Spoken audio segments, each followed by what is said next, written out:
आज हम बात करने वाले हैं एक ऐसे तरीके की जिससे पाकिस्तान में रहते हुए अमेरिकी मार्केट में काम करके डॉलर्स में कमाया जा सकता है।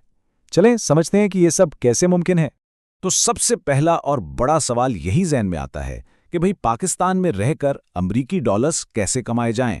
ये वो सवाल है जो बहुत से लोग सोचते हैं और आज हम इसका एक वाज़ेह जवाब तलाश करेंगे। और इसका जवाब शायद कुछ लोगों को हैरान करे। ये छुपा है अमेरिका की हेल्थ केयर इंडस्ट्री में। जी हां, वही सेहत का शोबा जो दुनिया की सबसे बड़ी मईशत का एक अहम सुतून है। तो आइए ज़रा समझते हैं कि ये मेडिकल बिलिंग आखिर है क्या चीज़। सीधे सादे लफ्ज़ों में ये डॉक्टरों और इंश्योरेंस कंपनियों के बीच एक पुल का काम करती है। ये इतना मुश्किल नहीं है जितना सुनने में लगता है।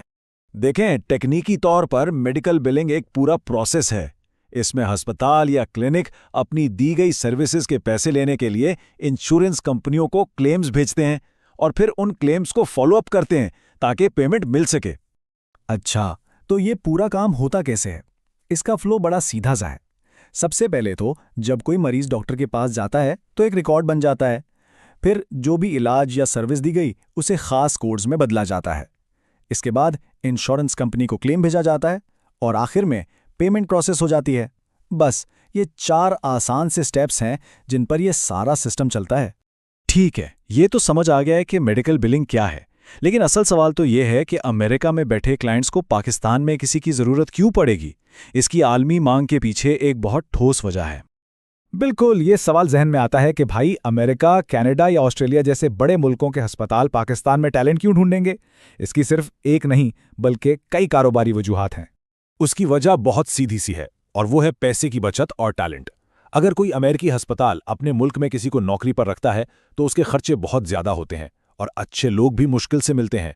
लेकिन जब वो यही काम पाकिस्तान से करवाते हैं तो खर्चा भी बहुत कम होता है और दुनिया भर से बेहतरीन हुनरमंद लोगों तक रसाई भी मिल जाती है।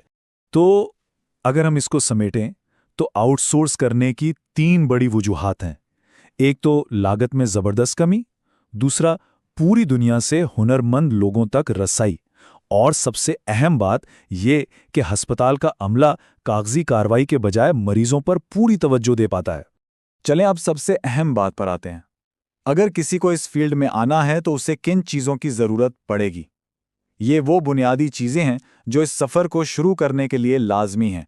देखिए, टेक्निकल चीज़ें तो सीखी जा सकती हैं, लेकिन एक चीज़ है जो सबसे ज़्यादा कीमती है। वो क्या है? वो है रवानी से इंग्लिश बोलना और समझना। यही वो चाबी है जो इस आलमी मार्केट का दरवाज़ा खोलती है।